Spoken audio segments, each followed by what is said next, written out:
नमस्कार, इन खबर में आपका स्वागत है। अफ़गानिस्तान में अफरा तफरी की स्थिति है। काबुल एयरपोर्ट से जो तस्वीरें और वीडियो वायरल हो रही है, देख करके अंदाज़ा लगाया जा सकता है कि ये कोई बस नहीं प्लेन है और लोग चढ़ रहे हैं, बस की तरह लटक रहे हैं। 3 लोगों की डेथ हो गई है। पूरी दुनिया तमाशा देख रही है। यूएनएससी की मीटिंग होती है। फैसला ढाक के 3 पार। अमेरिका ने बिना सोचे विचारे वापस होने का फैसला किया। 20 साल तक यहाँ रहे, 1 लाख करोड़ खर्च किया, हजारों मारे गए और लौटे तो कैसे, इतनी बेइज्जती करा करके कि आगे कैसी सरकार चलेगी इसकी कोई व्यवस्था नहीं।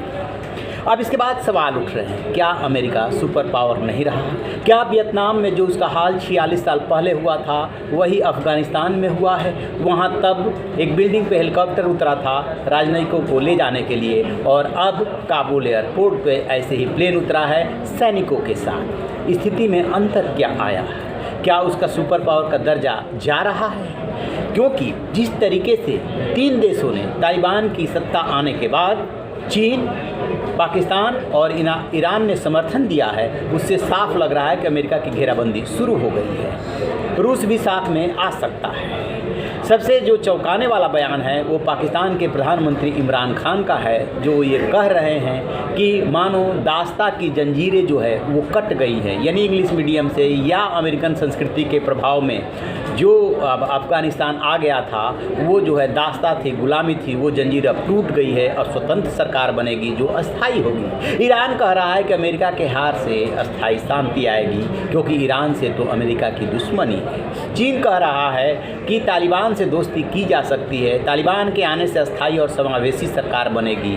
पहले ही तालिबानी चीन से मिलने गए थे, तभी से सवाल उठने लगे थे, क्या चीन पर्दे के पीछे से भूमिका निभा रहा है? क्या सदाबहार दोस्त पाकिस्तान के सिर पे हाथ रख करके, कंधे पे हाथ रख करके उसको इस्तेमाल कर रहा है? क्योंकि तालिबान पाकिस्तान के प्रभाव में है। चीन और पाकिस्तान का इरादा भारत को घेरने का है, कश्मीर में आतंकवाद पुनर्जीवित करने का है, लिहाजा वो तो अपनी चाल चलेंगे। लेकिन अमेरिका ने क्या किया?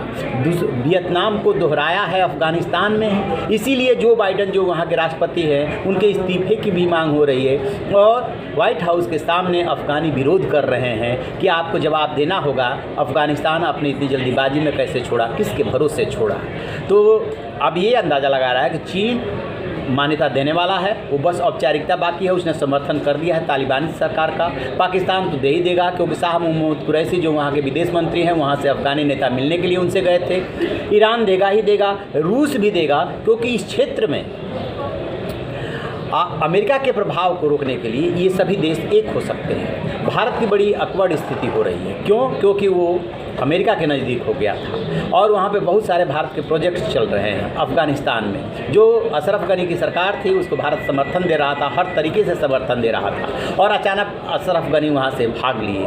तो कश्मीर में कैसे भारत को परेशान किया जाए, इसको लेकर के चीन और अमेरिका प्लान कर रहे हैं। तालिबान बेशक कह रहा है कि भारत को वो पाकिस्तान के नज़रिए से नहीं देखता, लेकिन हकीकत कुछ और है और पर्दे के पीछे कुछ और चल रहा है, जिसको लेकर के भारत सतर्क है। भारत के प्लेन को वहाँ पे उतरने में 1 घंटा लग गया था। एयर इंडिया का जो कल 190 यात्रियों को लेकर के आया है, 1 घंटे लगे थे, वहाँ पे मंडराता रहा था। ऐसे और भी देशों को दिक्कत आ रही है। जब तालिबान सरकार आएगी, आपको याद होगा कंधार जो हाईजैक हुआ था, तो कंधार ही तो ले जाया गया था प्लेन को, और तब तालिबानी ही तो थे सत्ता में। 2001 तक रहे हैं, 1996 से लेकर के 2001 तक। तो क्या क्या उस दौरान किए थे, अब कितना बदलाव करेंगे, ये तो देखने वाली बात होगी।